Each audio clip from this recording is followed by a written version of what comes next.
Kenapa sih laki-laki boleh banyak istri di syariat, tapi perempuan tidak boleh banyak suami? Laki-laki kan di luar tuh udah bergelut dengan lingkungannya, mereka udah bersaing dengan laki-laki lain, mereka mencari rezeki dan mereka udah capek di luar ya. Make sense kenapa mereka di rumahnya tuh nggak pengen bersaing lagi, mereka nggak mau capek lagi. Maksudnya kayak di luar udah capek, masa di rumah juga capek gitu. Dia, si perempuan ini tuh pasti tahu gimana rasa sakitnya ketika dimadu gitu. Nah tentunya ketika dia udah lebih sensitif dan lebih tahu rasa sakitnya gimana di madu, maka si perempuan ini tidak akan memadu, tidak akan memadu suaminya gitu, menduakan suaminya seharusnya.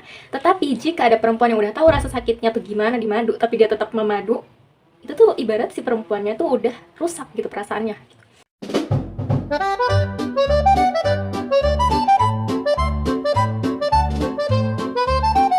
Bismillahirrahmanirrahim. Assalamualaikum warahmatullahi wabarakatuh. Come back with me, Salsa Audisti. Oke, di video kali ini aku mau ngebahas tentang pertanyaan dari teman aku dan itu bikin aku kayak, ya juga ya, kenapa kira-kira?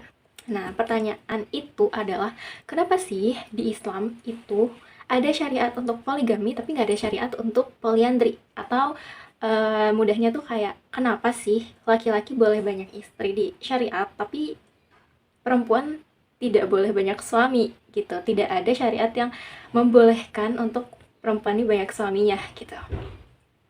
Nah, by the way, ini tuh sebenarnya pertanyaan dari temen aku gitu ya, jadi kita sempat discuss gitu about this. Dan ketika teman aku bertanya tentang itu, kayak iya juga ya, kira-kira kenapa sih di Islam tuh syariatnya seperti itu dan kenapa sebaliknya tidak boleh gitu. Ya, kita masuk ke pembahasan. Jadi sebelum masuk ke pembahasan, aku mau kasih tahu dulu long story short-nya itu, balik lagi ya, kenapa pembahasan ini ada dan aku juga udah lumayan hatam dengan pembahasan ini, yaitu ketika saat itu tuh aku ada tugas retorika. Di video sebelumnya juga aku kan udah sempat ngebahas ya, udah sempat ngasih tahu ke kalian kalau misalkan ada salah satu mata kuliah retorika yang mana tugasnya ini tuh kita disuruh untuk maju satu persatu dan menyampaikan pidato atau public speaking di depan kelas gitu. Nah, materi ini nih yang sekarang hari ini mau aku bawain, itu adalah materi yang aku bawain ketika hari itu gitu, di mata kuliah itu. Yaitu tentang kenapa di Islam ada poligami tapi nggak ada poliandri. Oke, kita masuk kepada pembahasannya. Nah, di sini aku ngambil dari beberapa sumber ya. Yang pertama itu adalah dari beliau, Ustadz Felix.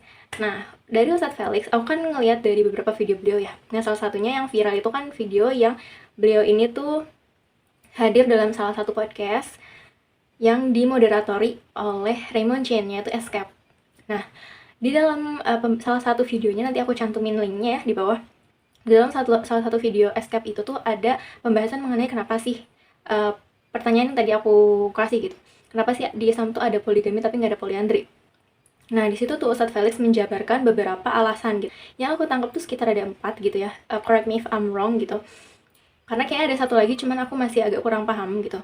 Pokoknya yang aku tangkap tuh ada 4 alasan menurut Ustadz Felix kenapa ada poligami tapi nggak ada poliandri. Nah, alasan pertama itu adalah karena fitrah. Jadi perempuan itu fitrahnya sukanya sama satu laki-laki aja gitu, nggak suka sama banyak laki-laki.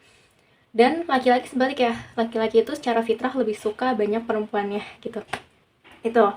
Nah, alasan kedua dari Ustadz Felix adalah karena nasab. Nah, ini jawaban nasab ini adalah salah satu jawaban yang muncul ketika pertama kali aku dapat pertanyaan ini gitu di kepala aku. Jadi teman aku nanya nih, kenapa sih bla bla bla bla bla. Terus jawaban yang muncul pertama kali di kepala aku tuh yaitu karena nasabnya gak jelas. Jadi kalau misalkan perempuan itu punya banyak suami dan punya anak gitu ya, nah anaknya ini nggak tahu nih bapaknya yang mana, yang 1, 2, 3, atau 4 gitu. Itu alasan kedua dari Ustadz Felix. Nah, yang ketiga, Ustadz Felix tuh menyimulasikan kayak hari kiamat gitu ya, hari akhir kehidupan gitu, atau ya semacamnya lah ya. Nah, ketika beliau mensimulasikan seperti itu, beliau mengibaratkan, ini misalkan ya, ada di hari seperti itu, dan kita disuruh untuk milih 5 orang aja yang hidup di muka bumi ini. Kira-kira berapa laki-laki dan berapa perempuan agar kehidupan manusia bisa tetap berlangsung gitu, bisa tetap berlanjut dan berkembang gitu. Nah, tentunya kalau misalkan mau kehidupan manusianya tetap berkembang gitu ya, sedangkan kita cuma bisa milih 5 aja, maka yang dipilih 1 laki-laki dan 4 perempuan biar terjadinya perkembangan manusia gitu loh. Gitu. Itu adalah alasan ketiga kata menurut Ustadz Felix. Dan alasan keempat yang disampaikan Ustadz Felix adalah karena laki-laki itu tidak suka memiliki saingan di dalam rumahnya. Nah, pada alasan keempat ini aku tuh ngebayanginnya kalau misalkan Laki-laki kan di luar tuh udah bergelut dengan lingkungannya, mereka udah bersaing dengan laki-laki lain, mereka mencari rezeki dan mereka udah capek di luar, ya make sense kenapa mereka di rumahnya tuh nggak pengen bersaing lagi, mereka nggak mau capek lagi. Maksudnya kayak di luar udah capek, masa di rumah juga capek gitu. Dan terus di situ Sir Felix kayak nambahin salah satu pepatah Cina yang beliau dapetin kalau nggak salah dari ibunya gitu ya, yang isinya tuh kira-kira gini: di dalam satu gunung tidak ada dua harimau. Jadi sama aja kayak tadi, di dalam satu rumah nggak ada dua kepala keluarga, maupun di dalam satu tata surya nggak ada dua matahari gitu. Itu menurut Ustadz Felix, menurut sumber pertama. Nah, kita masuk kepada sumber kedua ya. Nah, sumber kedua ini tuh aku dapetin ketika aku berdiskusi dengan teman aku, sebagaimana tadi yang udah aku kasih tahu di awal ya, kalau misalkan aku mendapatkan pertanyaan ini dari teman aku, yang bikin aku juga mikir kayak kenapa ya gitu. Nah, dari diskusi itu teman aku nyampein nih ke aku, kenapa sih Islam tuh, di dalam syariat Islam tuh ada poligami tapi nggak ada poliandri. Jadi teman aku tuh masuk ke POV perempuan maupun ke POV laki-laki. Nah, yang di awalnya tuh teman aku bilang kalau misalkan hal yang paling penting bagi laki-laki itu adalah tanggung jawab. Jadi tuh diibaratkan kalau misalkan laki-laki tidak bertanggung jawab itu seperti bukan laki-laki gitu. Nah, kita masuk kepada tadi ya, poligami. As long as si laki-laki ini tuh bisa bertanggung jawab, as long as si laki-laki ini tuh bisa untuk memenuhi segalanya, nafkah lahir, batin, dan lain sebagainya, maka go ahead gitu, silahkan poligami gitu, silahkan untuk memiliki banyak istri. Sok aja, maksimal 4 ya kalau di Islam.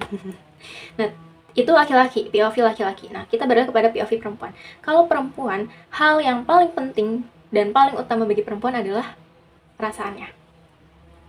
Nah, it doesn't mean kayak, oh berarti as long as si perempuan ini sanggup untuk memberikan perasaannya, ya berarti sok aja dia punya banyak suami gitu. Nggak gitu ya, caranya tuh nggak gitu. Tadi aku bilang di awal kalau misalkan dia tuh kayak, teman aku tuh kayak bener-bener masuk ke POV laki-laki dan dia juga masuk kepada POV perempuan gitu. Nah, gimana cara melihatnya dari pandangan ini bahwa perempuan tuh paling penting itu di dalam hal perasaan? Dia tuh bilang gini, jadi karena perempuan yang paling utama dan paling penting di dalam perempuan tuh adalah perasaan dia gitu ya, maka si perempuan ini tuh pasti tahu gimana rasa sakitnya ketika dimadu gitu. Nah, tentunya ketika dia udah lebih sensitif dan lebih tahu rasa sakitnya gimana dimadu, maka si perempuan ini tidak akan memadu suaminya gitu, menduakan suaminya. Seharusnya. Tetapi jika ada perempuan yang udah tahu rasa sakitnya tuh gimana dimadu, tapi dia tetap memadu, itu tuh ibarat si perempuannya tuh udah rusak gitu perasaannya. Gitu. Itu adalah pendapat dari teman aku. Jadi dia tuh itu kayak masuk kepada POV laki-laki, yang tadi dominan pada tanggung jawabnya, pada akalnya gitu ya, dan masuk kepada POV perempuan dimana ya perempuan itu lebih ke perasaan. Jadi kalau misalkan perasaannya tuh kalau misalkan dia tetap melakukan itu, seolah-olah perasaannya tuh udah rusak gitu. Nah, itu adalah sumber kedua yang aku dapat ketika aku discuss with my friend. Nah, kemudian yang selanjutnya adalah sumber dari mimpi aku. Ini sebenarnya ngakak sih ya, cuman I don't know why, mungkin nggak cuman aku doang sih di sini, cuman aku FYI aja, fun fact aja gitu. Kadang pada beberapa pertanyaan tuh aku bisa menemukan di dalam mimpi gitu ya. Mungkin nggak cuman aku aja, kalian juga pernah mungkin bertanya tentang suatu hal dan kalian mendapatkan jawaban itu ketika kalian sedang bermimpi gitu, di dalam mimpi kalian. Dan itu kayak secara logik tuh that makes sense for you gitu loh. Kayak oh iya, pantesan ya gitu. Dan menurut aku that's okay aja sih, kayak selagi itu logik dan ya oke aja gitu menurut aku ya, untuk menambah wawasan aja sih gitu. Nah, mungkin kalian yang pernah juga kayak mendapatkan jawaban dari mimpi kalian boleh sharing juga di bawah ya, aku mau dengar sebelum kita masuk kepada pembahasan ketiga ini gitu. Jadi mimpi aku itu adalah gini teman-teman, aku long story short aja, sebenarnya lumayan panjang tapi long story shortnya adalah aku tuh di situ lagi ospek jurusan. Kalau misalkan di SMA mungkin ospek aja gitu, ada ospek, atau di SMP ada ospek ya, nah kayak gitu. Tapi ospeknya tuh kayak keluar gitu, keluar sekolah, keluar kampus gitu ya. Ospek jurusan di satu tempat, kayak satu asrama gitu, bukan villa juga ya, kayak asrama lah, lingkupan asrama. Nah di situ tuh jadi pokoknya ya kita habis berkegiatan, dan kita habis berkegiatan itu kita isoma gitu, istirahat, sholat, dan makan kan. Nah aku punya asrama sendiri. Untuk bentuk asramanya tuh, jadi kalau kalian pernah nonton film Pabrik Gula, itu asramanya mirip kayak gitu. Jadi di dalam satu asrama ada beberapa orang gitu, misalkan satu asrama 5 orang, atau enggak satu asrama 7 orang kayak gitu. Asramanya tuh kayak gitu. Nah aku juga dapat dong salah satu asrama, dan itu bareng-bareng sama temen aku ya. Nah, tapi ketika itu gitu ya, di mimpi aku, asrama yang aku tempatin tuh ternyata kamar mandinya nggak jalan. Jadi bukan kamar mandi, airnya nggak jalan gitu. Jadi nggak bisa dipakai kamar mandinya. Nah, akhirnya karena aku mau numpang ke kamar mandi, maksudnya kayak pengen sholat, pengen buang air kecil atau apapun itu, akhirnya aku numpang ke salah satu asrama lain gitu, ke salah satu asrama teman aku. Yang ternyata si asramanya ini tuh tingkat gitu. Jadi ada lantai 1 sama lantai 2. Nah, di lantai 1 itu teman aku pada pakai untuk kayak berkegiatan, sedangkan di lantai 2 tuh ternyata nggak dipakai karena mereka tuh kayak udah cukup di lantai 1 gitu. Jadi mereka cuma pakai lantai 1. Nah, karena mereka cukup pakai lantai 1, nah lantai 2 kosong dong. Nah, pas aku masuk ke situ, nggak lama kemudian banyak teman laki-laki kita gitu ya yang mereka tuh mau numpang ke lantai 2 gitu. Nah, pas mereka mau numpang lantai 2, ya udah kayak esok aja. Jadi kayak laki-laki itu ada belasan gitu. Ya udah kan dipakai. Nah, terus nggak lama dari itu, aku di situ malah kebelet buang air kecil kan. Oke, aku kebelet buang air kecil. Nah, jadi ada dua pilihan nih. Aku kan pengen buang air kecil. Ada dua pilihan, entah di tempat kayak wudhu gitu. Jadi tempat wudhu tuh nggak sih kayak bisa buat tempat wudhu, bisa buat tempat cuci piring. Nah, kayak gitu ada tempat yang kayak gitu kayak lesehan gitu, atau di kamar mandi. Tentunya kalau aku mau buang air kecil nggak mungkin di tempat yang tadi dong, tempat wudhu, tempat cuci piring, nggak mungkin dong ya kan. Aku cari tempat yang lebih tertutup dong pastinya. Nah, aku ke toilet atau ke kamar mandi. Nah, jadi denah kamar mandinya tuh kira-kira kayak gini nih, aku tunjukin fotonya ya. Cuman emang tangganya nggak sebagus itu dan POV-nya nggak sebagus itu, tapi aku nggak nemu lagi fotonya. Tapi intinya kayak gitu. Jadi ada tangga di situ. Nah, terus di jendela yang sebelah sini nih, di jendela deket tangganya itu, yang kalau di foto mah itu ke arah keluar, itu tuh arah ke kamar mandi, dan ada jendela juga di situ tuh pokoknya. Mungkin kalian nggak asing sama denah kayak gitu ya. Nah, tapi tangganya tuh mirip kayak gitu, cuman bedanya kalau yang di foto ini tuh ngarah keluar, tapi kalau yang di mimpi aku itu ngarahnya ke kamar mandi. Jadi si kamar mandi ini tuh nempel sama si tangga gitu, sama si tangga naiknya itu. Nah, ya udah tuh aku mau ke toilet situ kan. Tapi dilalahnya adalah tertutupnya tuh kamar mandi ya. Dilalahnya karena mungkin asramanya udah tua juga kali ya, zaman kolonial gitu. Zaman udah lama gitu. Dilalahnya si jendelanya itu rusak. Si jendelanya itu tuh bolong, jendelanya nggak ada kacanya gitu loh. Nah, aku yang mau ke toilet, dan aku juga nggak kepikiran untuk pindah tempat juga sih, nggak tahu ya, namanya juga mimpi ya teman-teman. Nah, di situ tuh aku kayak udah gitu, overthinking yang kayak oh my god, nanti kalau misalkan aku baru tutup pintu terus tiba-tiba ada orang turun gimana ya. Masalahnya kan tadi laki-laki pada lagi di atas kan, jadi kayak aku di situ dan ngerasa kayak nggak leluasa untuk buang air kecil gitu. Dan aku pun terjadi. Jadi like when I close the door, laki-laki satu turun. Terus misalkan kayak aku udah tutup pintu, lagi nyiduk air gitu, laki-laki turun lagi beberapa orang, kayak gitu aja terus. Dan akhirnya kayak aku gak jadi. Intinya di situ long story short, aku gak jadi. Dan menyebalkannya adalah si laki-laki cowok-cowok yang banyak ini tuh gak langsung keluar gitu loh. Pas mereka udah turun tuh mereka gak langsung keluar, tapi malah nongkrong dulu di depan kamar mandi. Jadi misalkan ini pintu kamar mandi, di sini jendelanya gitu ya. Ini pintu kamar mandi, ini jendela, dan di sini tangga kan. Nah, mereka tuh malah duduk-duduk di depan sini. Terus mereka juga duduk di tangga yang sini, yang arah naik itu, deket jendela gitu kan. Tapi nggak di jendela sininya sih, cuman mereka duduk-duduk di situ aja pokoknya. Nah, mereka malah nongkrong-nongkrong di situ dan bercanda-canda di situ, padaan gitu kan. Terus ketika mereka turun di situ, kayak mereka duduk-duduk di situ, aku pikir kayak ya udah, mungkin mereka bakal respect me as a woman gitu kan. Tapi ternyata tidak, teman-teman. Ekspektasiku tidak terjadi. Ternyata justru malah mereka ketika lagi duduk-duduk di situ, mereka malah bercandain aku dan mempermainkan aku gitu. Jadi kayak di situ karena kamar mandinya udah lama kali ya, dan terus kayak banyak bolongnya gitu. Terus mereka kayak ngintip-ngintipin dari bolong. Terus kayak aku pas sudah tutup pintu, udah aku kunci, mereka gedor-gedor dari luar. Itu bener-bener menyebalkan banget gitu ya, menyebalkan banget. Aku masih inget aja gitu, saking aku sebel tuh aku masih inget keselnya tuh kayak gimana gitu.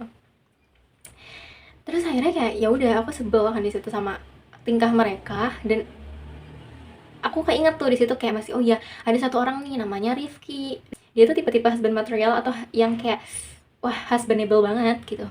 Terus akhirnya ternyata si Rifki ini baru turun tuh, mungkin baru selesai salat kali ya. Nah, terus baru turun, terus aku buka pintu kamar mandi, terus kayak aku bilang, Rifki tolong dong jagain di depan pintu, giniin gitu.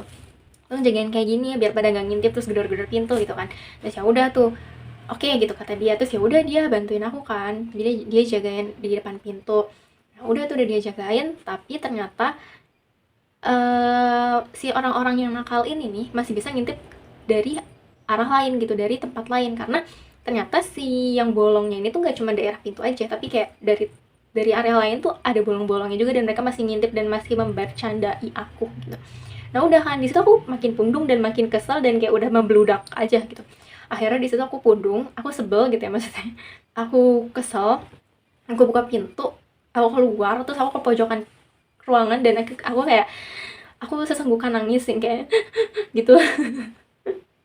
Dan aku bilang dalam diri aku, entah aku mengungkapkan itu atau aku cuman bisikan di dalam diri aku gitu ya.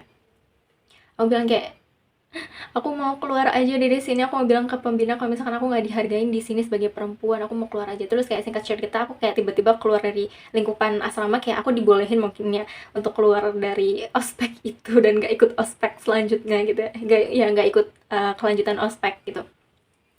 Terus ya singkat cerita di situ aku kayak pindah dari alam mimpi ke alam nyata, transit gitu. Nah ketika aku transit tuh aku udah yang kayak terfikirkan kayak, oh pantesan ya kenapa sih di Islam tuh ada poligami tapi nggak ada poliandri gitu. Nah di situ by the way fun fact-nya, ketika aku bangun nih habis transit gitu ya, aku bangun dari tidur tuh aku kayak masih senggukan. Kalian pernah nggak sih kayak gitu? Pernah nggak sih kayak kalian nangis di dalam mimpi terus kayak pas bangun-bangun ternyata kalian beneran nangis, atau at least sesenggukan gitu loh. Aku di situ sesenggukan aja sih, nggak sampai keluar air mata, tapi aku beneran sesenggukan dan aku merasakan itu dan aku memaklumi itu karena emang rasanya semenyebalkan itu gitu. Yang pernah boleh komen di bawah. Oke lanjut. Lanjut ke ceritanya. Nah kenapa sih aku bisa melihat bahwa oh boleh ya poligami tapi nggak ada poliandri di Islam gitu? Karena jadi sebelum aku tidur kayak beberapa hari sebelum itu tuh aku tahu satu teori. Nah satu teori itu adalah tentang kebutuhan perempuan dan laki-laki dalam suatu hubungan gitu. Nah jadi kalau perempuan itu membutuhkan perlindungan dan kenyamanan dalam suatu hubungan atau dari pasangannya gitulah. Nah laki-laki sebaliknya nih, laki-laki nggak butuh dua hal itu, tapi laki-laki tuh butuh penghormatan atas dirinya gitu, dan satu lagi apa gitu aku kurang ingat ya, tapi pokoknya dua, dan yang salah satu yang utamanya itu adalah mereka nih laki-laki ini butuh penghormatan gitu, respect gitu dari pasangannya di dalam hubungan dia gitu loh. Nah dari situ tuh kalau misalkan nih kita masuk kepada poligami dulu ya, kalau misalkan poligami diterapkan gitu dan as long as si laki-laki bisa bertanggung jawab, balik lagi ke tadi pembahasan pas aku diskusi sama teman aku ya. Nah itu kan as long as si laki-lakinya bisa bertanggung jawab ya go ahead, dia sok aja poligami gitu, sok aja. Toh laki-lakinya ketika dia bisa bertanggung jawab dengan 4 istri, dia tetap akan mendapatkan penghormatan dari istri-istrinya ya kan, dan si istri-istrinya juga akan tetap mendapatkan kenyamanan dan perlindungan. Nah itu kalau misalkan poligami diterapkan, dua-duanya masih bisa dapat nih as long as itu ya, as long as si suaminya bisa bertanggung jawab gitu. Jadi balik lagi bertanggung jawab. Nah, terus coba kita masuk ke POV jika poliandri diterapkan. Nah, ini tuh masuk banget, berkaitan banget sama mimpi yang tadi aku dapetin. Jadi gini, kalau misalkan kita ibaratkan aku nih yang tadi mau ke toilet, mau kamar mandi, mau buang air kecil, itu aku adalah seorang istri di mimpi itu ya. Nah, laki-laki yang ada banyak banget itu, yang pada nongkrong-nongkrong di depan kamar mandi, di tangga, itu semuanya adalah, kita anggap aja, nauzubillah tapi ya, kita anggap semuanya adalah suami-suami aku gitu. Nah aku nggak tahu ya, mungkin emang udah tabiatnya laki-laki kalau misalkan lagi bareng-bareng lebih perspektifnya ke main gitu ya, lebih pikirannya oke main gitu. Nah di situ tuh aku sebagai perempuan gitu ya, bukannya diberikan respect gitu, tapi mereka malah mempermainkan aku gitu. Jadi mungkin ya itu balik lagi karena mereka mungkin kalau lagi bareng tuh perspektifnya main, dan akhirnya mereka melihat aku nih bukan untuk menjadi perempuan yang di respect, tapi malah dipermainkan gitu dalam tanda kutip ya, untuk menjadi bercandaan mereka gitu. Dan apakah ketika poliandri nih, kita anggap tadi aku nauzubillah ya, kita anggap di situ aku poliandri dengan beberapa laki-laki yang tadi pada nongkrong-nongkrong. Apakah pertanyaannya? Apakah aku mendapatkan kenyamanan dan perlindungan? Tentu enggak, karena aku mau sesimpel buang air kecil aja nggak bisa loh, nggak bisa. Aku tentu di situ tidak mendapatkan perlindungan dan kenyamanan dari laki-laki aku gitu. Even dari si Rifki, si husbandable ini, si husband material ini, dia nggak bisa gitu loh memberikan aku kenyamanan dan perlindungan, karena si Rifki pun tahu dia secara kuantitas udah kalah gitu. Meskipun sebaik apapun dia, sekeren apapun dia, sehusband material apapun dia, tapi dia tahu secara kuantitas dia kalah. Jadi dia tidak bisa melindungi aku dan memberikan aku kenyamanan gitu loh. Nah balik lagi, itu si perempuannya atau aku tidak mendapatkan kenyamanan dan perlindungan. Yang kedua, apakah laki-lakinya mendapatkan penghormatan atau respect dari aku. Apakah si Rifki ini mendapatkan penghormatan atau respect dari aku? Ya tentu enggak. Gimana aku bisa menghormati dia sedangkan dia pun tidak bisa memberikan aku kenyamanan dan perlindungan? Bukannya si Rifki nggak mau gitu ya. Dia mau dan dia berusaha, tapi karena dia tahu dia secara kuantitas nggak mampu gitu ya. Ya mau sampai kapanpun nggak akan bisa memberikan aku perlindungan gitu dan kenyamanan. Jadi kayak ya itu yang akan happen if polyandry diterapkan gitu menurut mimpi aku gitu guys. Itu adalah alasan kenapa ada ada poligami sedangkan nggak ada polyandry di dalam syariat Islam. Jadi kesimpulan jawaban dari pertanyaan kenapa ada poligami tapi nggak ada polyandry dalam syariat adalah karena Allah yang mau. Oke, kenapa aku bisa menyimpulkan hal itu? Karena menurut aku ya, apapun itu syariat yang dicantumkan sama Allah dalam Al-Quran, yang Allah berlakukan bagi hamba-hambanya, itu tuh sesimpel Allah pengen aja gitu. Allah pengen hambanya tuh nurut sama Allah gitu. Sesimpel itu sih, sesimpel Allah mau. Nah, masalah dari jawaban dari A sampai Z, dari Ustadz Felix sampai mimpi aku, itu hanya tambahan-tambahan aja gitu. Itu hanya bonus-bonus aja yang mungkin manusia-manusia yang sangat kepo itu, seperti aku gitu ya, manusia-manusia yang tidak puas, yang sering kali tidak puas tuh hanya bisa terpuaskan dengan teori-teori atau logika-logika yang masuk akal gitu. Termasuk jawaban dari Ustadz Felix, jawaban dari teman aku, dan juga jawaban yang aku dapat dari mimpi gitu. Jadi seperti itu guys. Jadi inti jawabannya Allah yang karena Allah yang mau. La ilaha illallah. And by the way, kira-kira nih menurut kalian punya gak sih jawaban lain selain tadi yang udah aku paparkan dari awal sampai akhir mengenai pertanyaan tadi, mengenai pertanyaan kenapa ada poligami tapi nggak ada polyandry dalam syariat? Kalau misalkan kalian punya jawaban sendiri gitu ya, entah itu jawaban dari ustadz kalian, dari guru kalian, jawaban dari mimpi kalian mungkin, atau jawaban dari renungan kalian ketika kalian melihat suatu fenomena, melihat suatu hal gitu, kalian boleh share di bawah dan kasih tahu aku jawaban apa sih yang kalian tahu mengenai pertanyaan tadi, mengenai pertanyaan tentang poligami dan polyandry ini. Oke, jangan sungkan-sungkan, asik. Jangan ragu untuk share di bawah dan kasih tahu aku pendapat kalian tentang hal ini, karena aku juga pengen tahu POV kalian. Maksudnya kayak aku tahu kok banyak banget jawaban, aku yakin banyak banget jawaban yang kita tuh bisa temuin dari manapun gitu loh. Dan itu tuh adalah jawaban-jawaban yang mungkin jawaban-jawaban yang dibutuhkan para orang-orang kepo dan orang-orang yang tidak merasa puas gitu. Biar nanti bisa saling baca juga dan saling share gitu ya. Dan bisa saling sharing pengetahuan kalian kita gitu.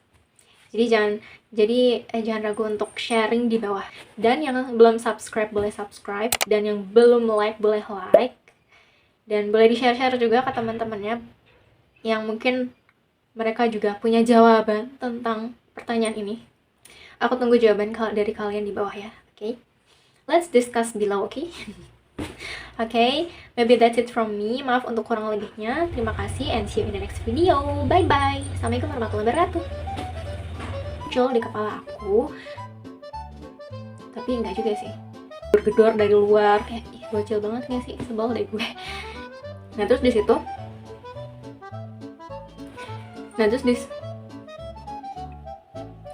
aku KKN tanggal 20, berarti kayak sekitar 11 hari lagi. Semangatin aku please. Sudah capek bersaing, sudah capek mencari rezeki, bertengkar, bergelut di luar rumah.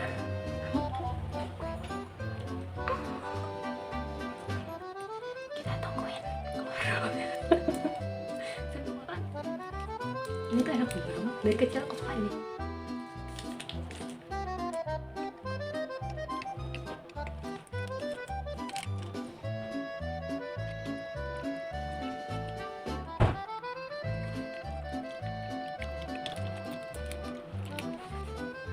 Udah apa sih tadi sampai mana?